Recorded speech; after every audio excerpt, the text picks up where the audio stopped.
श्रीमद भागवत कथासार स्कंद 3 अध्याय 8 ब्रह्मदेवाची उत्पत्ती। श्री गणेशाय नमः। श्री वासुदेवाय नमः। श्री स्वामी समर्थ। मैत्रेय म्हणाले, विदुरा, तू भगवत भक्त लोकपाल यमराज आहेस। तू पूर्ववंशात जन्म घेतल्याने तो वंश साधू पुरुषांनाही सेवनीय झाला आहे। तू पदोपदी श्रीहरींची कीर्तिरूप माळ नित्य ताजी टवटवीत ठेवत आहेस। क्षुद्र विषय सुखाच्या इच्छेने मोठे दुःख ओढवून घेणाऱ्या लोकांच्या दुःख निवृत्तीसाठी आता मी श्रीमद भागवत पुराण सांगण्यास सुरुवात करतो।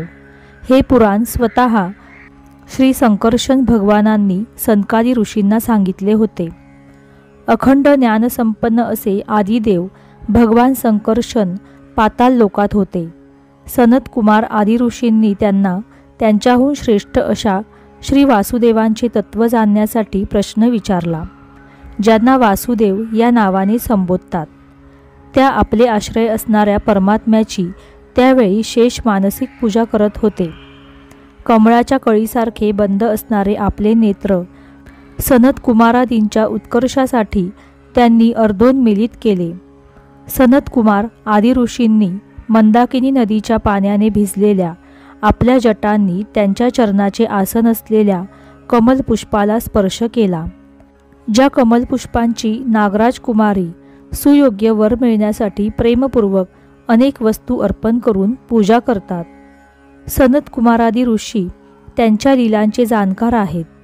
त्यांनी वारंवार सद्गदित वाणीने त्यांच्या लीला गायल्या। त्यावेळी शेष भगवानांच्या उभारलेल्या हजारो फणांवरील किरीटांच्या हजारो श्रेष्ठ रत्नांची छटा चकचकीत किरणांनी झळकत होती। हे विदुरा, निवृत्तीपरायण सनत कुमारांना भगवान संकर्षणांनी हे भागवत ऐकवले होते। हे प्रसिद्धच आहे। नंतर सनत कुमारांनी हे परमव्रती सांख्यायन मुनींना त्यांनी प्रश्न केल्यावरून सांगितले होते। परमहंसांचे प्रमुख सांख्यायनांना जेव्हा भगवंतांच्या विभूती वर्णन करण्याची इच्छा झाली, तेव्हा त्यांनी आपले अनुयायी शिष्य आपले गुरु पराशर मुनी आणि बृहस्पतींना हे भागवत सांगितले। यानंतर परमदयाळू पराशरांनी पुलत्स्य मुनींच्या सांगण्यावरून हे आदिपुराण मला सांगितले। वत्सा, श्रद्धाळू आणि सदैव अनुयायी अशा तुला हे पुराण मी सांगतो। सृष्टीच्या पूर्वी हे संपूर्ण विश्व पाण्यामध्ये बुडालेले होते। त्यावेळी एकमात्र श्री नारायण शेषशय्येवर पहुडले होते।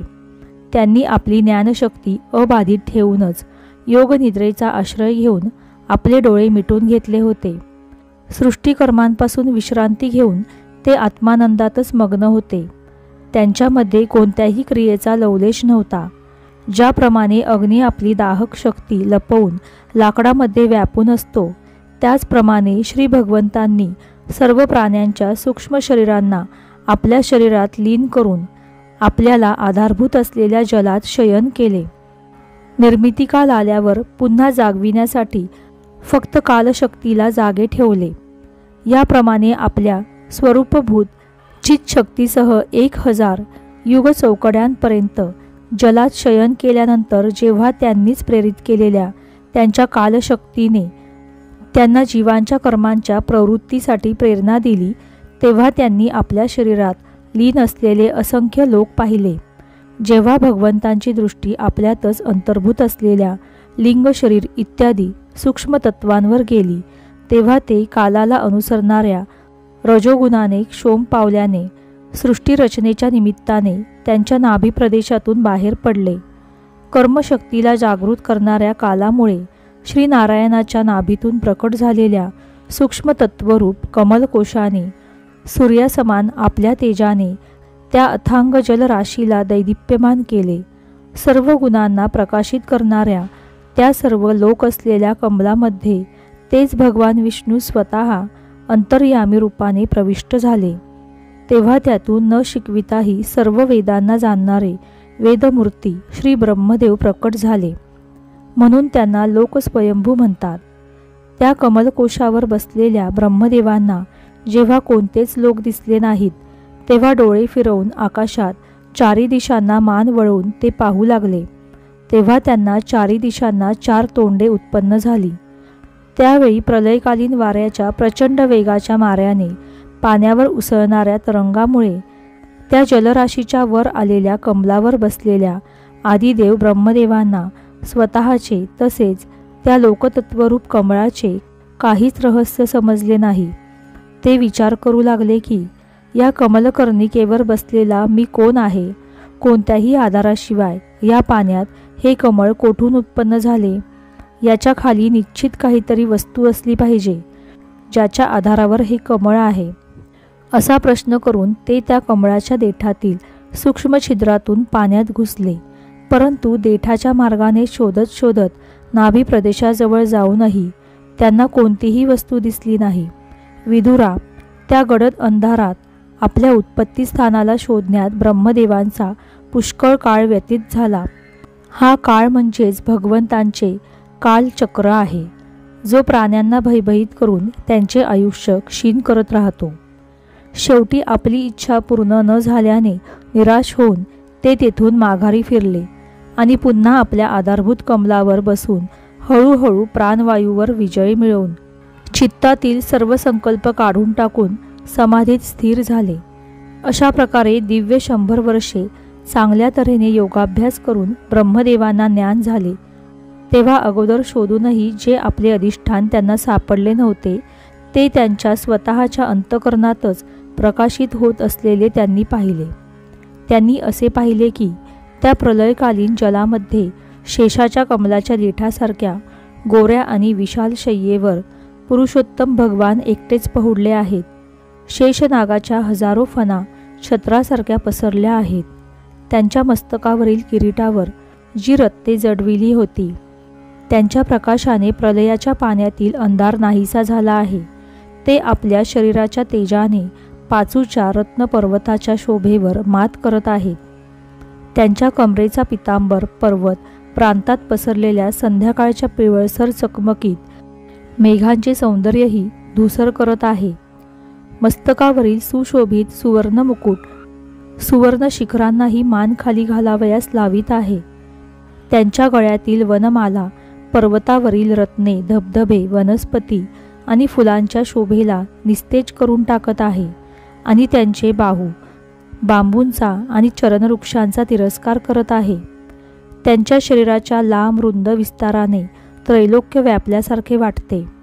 ते आपल्या शोभेने निरनिराळ्या दिव्य वस्त्रांना, आभूषणांना सुशोभित करणारे असूनही इत्यादी वस्त्रालंकारांनी सुशोभित आहेत.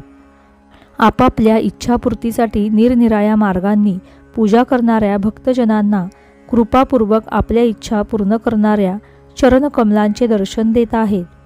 त्यांची सुंदर बोटे नखचंद्रिकांप्रमाणे वेगवेगळी अशी स्पष्ट चमकत आहेत. सुंदर नासिका, रेखीव भुवया, कानातील झगमगणाऱ्या कुंडलांची शोभा यांनी लालसर ओठांची कांती आणि भक्तांची पीडा दूर करणारे हास्ययुक्त मुखकमल याने ते आपल्या भक्तांचा सन्मान करत आहेत. वत्सा, त्यांच्या कमरेवर कदंब फुलातील केसराप्रमाणे पितांबर आणि सुवर्ण मेखला शोभत आहे. तसेच अमूल्य हार आणि सुंदर श्रीवत्सचिन्ह वक्षस्थळावर शोभून दिसत आहे. ते अव्यक्त मूळ असलेल्या चंदनाच्या वृक्षाप्रमाणे आहेत. महामूल्य उत्तमोत्तम मण्यांनी सुशोभित अशा अंगदांनी युक्त असे विशाल भुजदंड हे जणू त्या वृक्षाच्या हजारो शाखाच आहेत आणि त्यांच्या खांद्यांना शेषनागाने लपेटले आहे. नागराज, अनंताचे बंधू श्री नारायण सभोवती पाणी असलेल्या पर्वतासारखे आहेत. ते संपूर्ण चराचराचे आश्रय आहेत. हजारो मुकुट ही त्या पर्वताची जणू सुवर्णमंडित शिखरेच आहेत. तसेच त्यांच्या वक्षस्थळावर शोभणारा कौस्तुभमणी जणू पर्वतातून प्रकट झालेले रत्नच आहे. प्रभूंच्या गळ्यामध्ये जणू वेदरूप भ्रमर गुंजावत करीत असलेली कीर्तिमय वनमाला विराजत आहे. सूर्य, चंद्र, वायू, अग्नी आदी देवताही त्यांच्यापर्यंत पोहोचू शकत नाहीत आणि त्रिभुवनात स्वैरपणे संचार करणाऱ्या सुदर्शन चक्रासारखी आयुधे प्रभूंच्या आजूबाजूलाच फिरतात. त्यामुळे त्यांच्याजवळ जाणे कठीण आहे. तेव्हा विश्वाची रचना करण्याची इच्छा करणारे लोकविधाता ब्रह्मदेव यांनी भगवंतांच्या नाभी सरोवरातून प्रकट झालेल्या कमल, जल, आकाश, वायू आणि आपले शरीर ह्याच केवळ 5 वस्तू पाहिल्या. याशिवाय त्यांना दुसरे काहीही दिसले नाही. रजोगुणाने व्याप्त झालेले ब्रह्मदेव प्रजेची निर्मिती करू इच्छित होते. त्यांनी जेव्हा सृष्टीला कारणीभूत असणाऱ्या या 5च वस्तू पाहिल्या तेव्हा लोकनिर्मितीला उत्सुक झाल्याकारणाने त्यांनी अचिंत्यगती श्रीहरींमध्ये आपले चित्त एकाग्र केले आणि त्या परमपूजनीय प्रभूची ते स्तुती करू लागले. अशा रीतीने स्कंद 3 अध्याय 8 समाप्त. श्री वासुदेवाय नमः. श्री स्वामी समर्थ.